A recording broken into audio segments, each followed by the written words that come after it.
آداب، سماچار world news channel میں آپ کا سواگت ہے۔ میں ہوں آپ کے ساتھ نوشاد ملتانی۔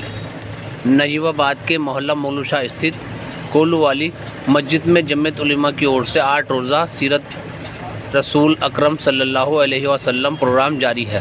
پروگرام کے چھٹے دن مکھی روپ سے مفتی محمد رفاقت و قاری شفیق الرحمان نے نبی کی سیرت پر بیان کیا۔ 5ویں دن سہارنپور سے تشریف لائے مولانا محمد ساجد نے فرمایا کہ ایمان کے بعد سب سے اہم چیز قرآن و حدیث کی روشنی میں اخلاق ہے۔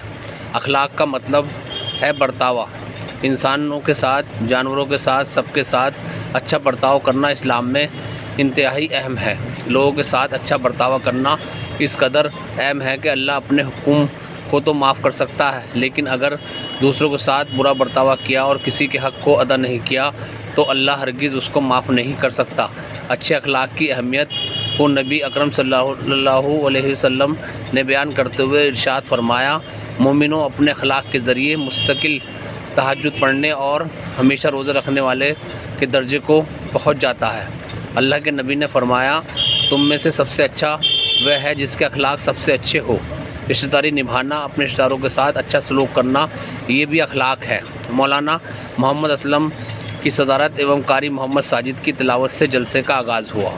پروگرام میں کولو والی مسجد کے امام مولانا امتیاز، مفتی اسرار احمد، مفتی محمد اسد، مفتی اویس احمد شبلی، محمد غفران، مفتی عبداللہ، مفتی نعیم احمد، مولانا لعیق احمد، مفتی محمد طیب، قاری فہیم احمد، مولانا رئیس احمد، مولانا محمد لیاقت، قاری محمد دانش، مولانا محمد ارشاد آدی موجود رہے۔ آئیے اس سبند میں دکھاتے ہیں آپ کو ایک رپورٹ۔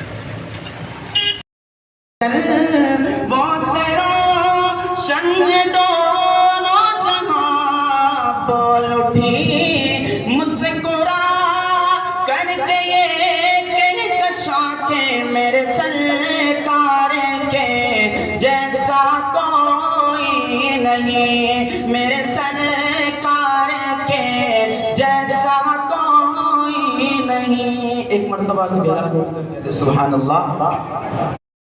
تعلیم اور دعوت و تبلیغ،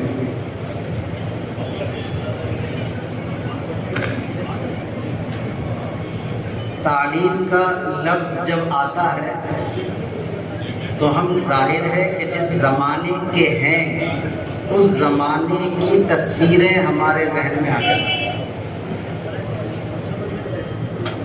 اب شروع کر رہا ہوں میں بات، غور ہی سے سنیے گا۔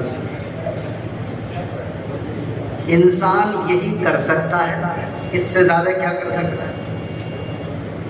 جس ماحول میں وہ جی رہا ہوتا ہے اس کو محسوس کرتا ہے، اس کا مطالعہ اچھا ہو تو ماضی کی چیزیں اسے کچھ معلوم ہوتی ہیں، اس کا ذہن اچھا ہو تو وہ مستقبل کے اگلے 40-50 سال کا اندازہ کر لیتا ہے، لائف ٹائم کا اندازہ تو نہیں کر سکتا، یہ تو اللہ کا کام ہے، اس وجہ سے اس نے قیامت تک کے لیے قرآن اتار دیا۔ ہم جب کوئی کتاب لکھیں گے تو بہت ہی زیادہ سمجھدار، بہت قابل شخص کی بھی جو کتاب ہوگی وہ بھی کچھ وقت گزرنے کے بعد آؤٹ آف ڈیٹ۔ جو لوگ مدرسے چلاتے ہیں، اسکول چلاتے ہیں، وہ دیکھتے ہیں کہ کورس کی کتابیں کچھ تو 1 سال بھی چینج کرنی پڑ جاتی ہیں، کچھ 5 سال میں بدل جاتی ہیں۔ بہرحال واپس آتا نا، تعلیم کا جب لفظ بولا جائے گا تو ظاہر ہے کہ ہماری سوچ کے اعتبار سے موجودہ تصورات کی جو تصویر ہے وہ ہمارے ذہن میں ابھر جائے گی۔ یعنی تعلیم کا لفظ بولیں گے تو گویا دین پڑھانے سکھانے کی جو موجودہ شکلیں مدارس کی ہیں ان کا تصور ہوگا۔ ایسے ہی دعوت و تبلیغ کا جب لفظ بولا جائے گا تو اس میں بھی یہی ہوگا۔ جیسے ہی لفظ بولا جائے گا تو ہمارے ذہن میں موجودہ جو صورتحال ہے اس کا تصور ابھر جائے گا، یعنی وہ جماعت جو دین سکھانے کی ترتیب پر 3 دن 40 دن 4 مہینے وغیرہ کا نظام چلا۔ لیکن یہ ہمیں سمجھنا چاہیے کہ جب اللہ کی کتاب نازل ہوتی ہے